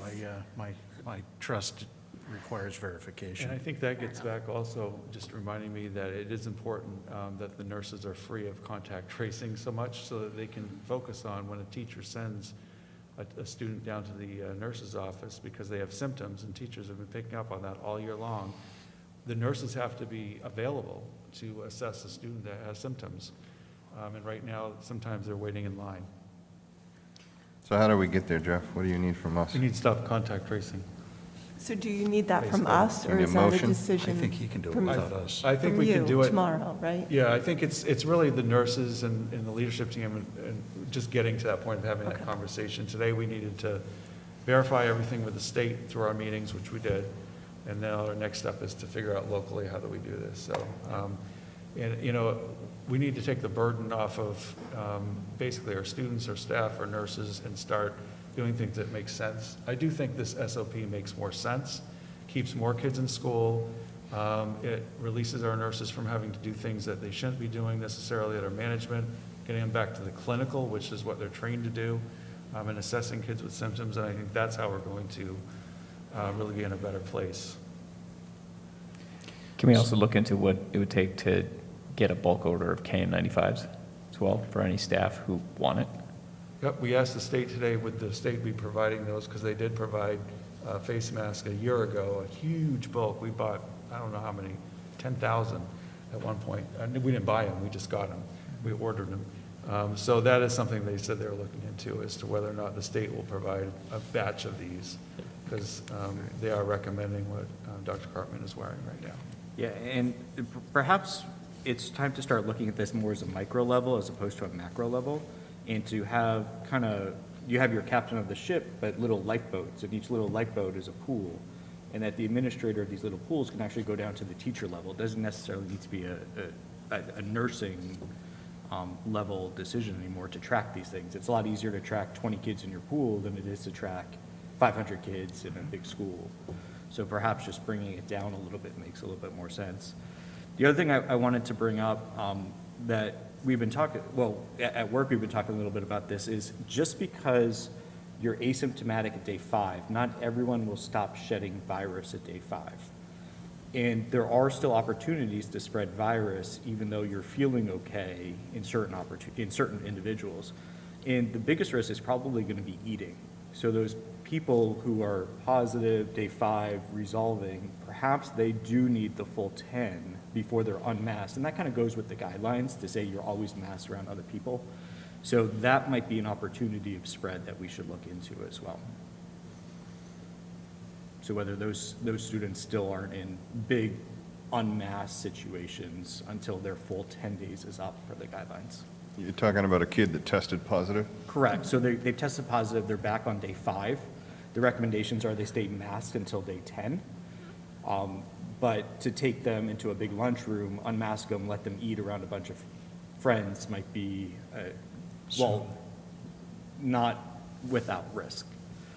So that might just be a quick way to decrease spread through the schools. Isn't that the same chart that the state just changed from 10 to 5 days, though? Isn't that the same scenario we're talking about? No? No, if you test positive, you have to, you're symptomatic for 5 days shedding the virus, but they want you when you're indoors masked. For 10.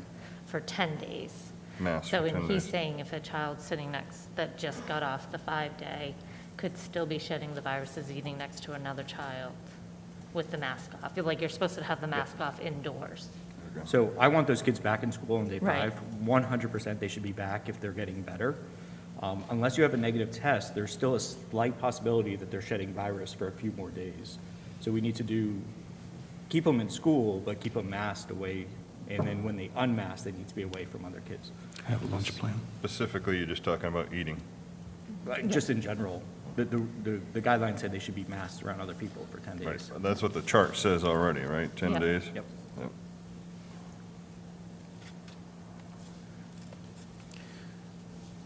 So do you have what you need from the board, Jeff, for your conversations tomorrow if you want to dispense with contact tracing?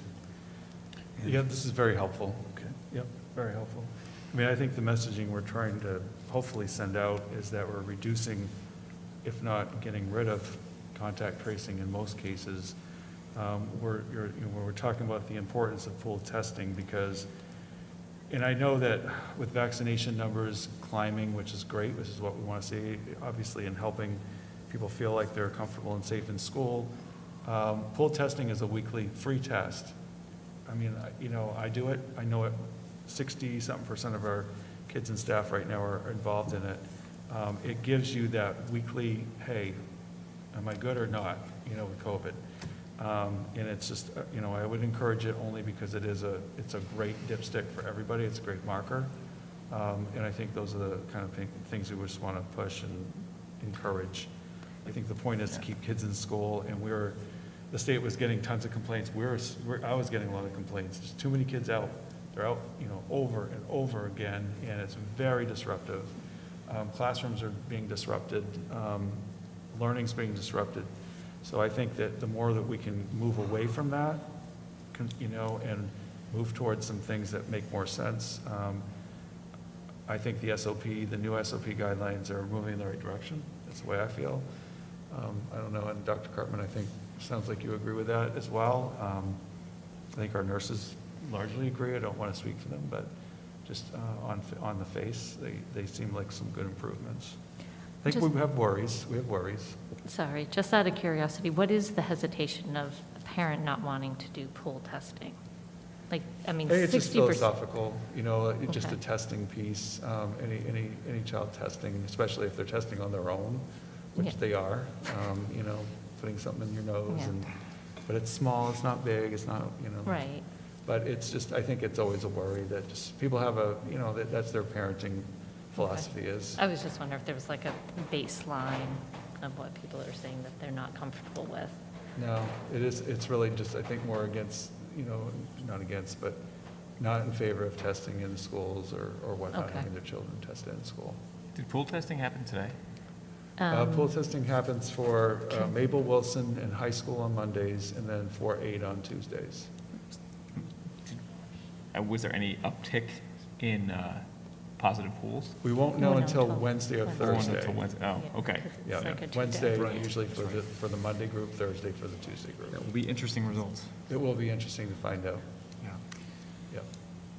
Crossing my fingers. Any additional Okay. questions for the good doctor? Could we Please. just run through the basics of what you're thinking, Jeff? We'd still have the daily screener, right? Yep. Focus on symptoms, keep kids home that Yep. that have symptoms. Yep. Contact tracing hopefully will go away. The pools will remain, focusing on just the positive tests, right? Those kids have to obviously quarantine. What about test to stay strategies? Are you thinking that we will implement that? And so then therefore, contact tracing goes away completely, I guess. So that becomes less of an issue, test to stay? It's almost not applicable. If we're not contact tracing, I have to think it through, and I have to talk to the nurses more about it. I know they want to talk more about test to stay and what that means, but my feeling is that it's not as applicable. Okay, so we go back to a little bit more normal approach to kids are sick, kids test positive, focus on them, don't drive ourselves crazy with contact tracing. Nurses can go back to doing their jobs that they hopefully can. That's nice. I think that's the whole rationale the CDC put forward as well. And The only negative for now is we're keeping masks on. Yes, yeah. And I will say the SOP was very focused on, if you have universal masking, there's a lot of things you don't have to do anymore. You don't have to contact trace on buses. You don't have to contact trace out, on the playground. We were still doing that, even though kids weren't wearing masks outdoors. So there's a lot of things you just kind of start removing that you're doing. And I think that's a way of managing some of this too, and keeping kids in school. We have too many kids that were out here and across the state, I know from just talking to other superintendents, way too many kids out for a long period of time. So some kids were out for 10 days and then a week later they're out for another 10 days. That's And some disruptive. kids were out 3-4 times easily. So what's the time frame you're thinking for we're going to work all this through this week and get a communication out. That would be fantastic. And as long as it adheres to the SOP and there's no huge change to what the state is recommending, I don't need to come back to the board. If there's something that was different from the SOP, I have to come back to the board and get approval. So as long as we're following the health, because that's what your GGG plan says, as long as we're following the health guidelines put forward by the CDC and the department, we can go ahead with that. If it's something that's different from that, deviates it, I need to come back to the board and get permission. And as long as you continue to communicate the way that you have with your team, I think we feel pretty good. Yeah, and we're happy to make this a standing item. So if you'd like us to be, someone to be here every month or two, we can definitely make that happen. That'd be great. And the reason that's so important is because, like we talk about, it's a moving target. What we talk about today could be totally different 3 months from now. We could all be back to normal, or who knows? But What's the next letter in the Greek alphabet? I don't know any more Greek letters. I don't know Greek. But I do want to commend Jeff, administration, the nurses, the teachers. This has been a stressful time for them, and just hearing a lot of their concerns during the meeting, their stress level is through the roof. And I know they're really coping well compared to a lot of other people. So I think that starts with leadership on the way down, and they're doing a really good job. Well said. Yep. We cannot thank you enough Oh, it's my pleasure. for Thank taking you. the time to do this. Thank you so much. Thank you for saying. With that being done, I would entertain a motion to adjourn. It's kind of early for that, isn't it? Yeah, I know. Do we have a few other action Well, items? we can stay. So moved. And a second. Second. All those in favor? Seeing none opposed, we are out. 8:43. What would happen if we